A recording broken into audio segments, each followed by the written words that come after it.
And this video will show you how to do on-page SEO on your GoDaddy website.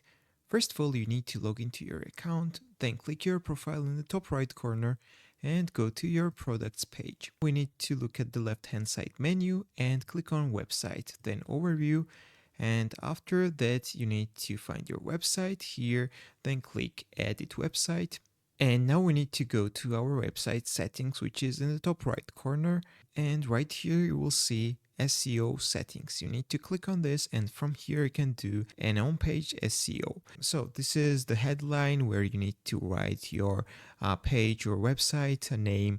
In this case, we are editing the home page. That means this is our main page of the website, so we need to name it. And this is what our site is called in the Google search. So when someone searches the keyword and your website appears in the search results, this will be the name, and right here will be the description.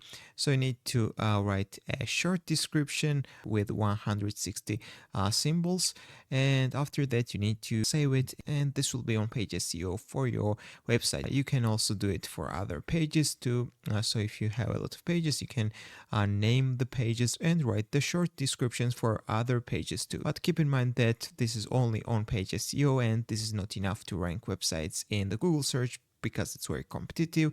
You also need to do the off-page SEO. So you need to have backlinks from high quality websites. That's all I wanted to show you. If this video was helpful for you, don't forget to click the like button and don't forget to subscribe.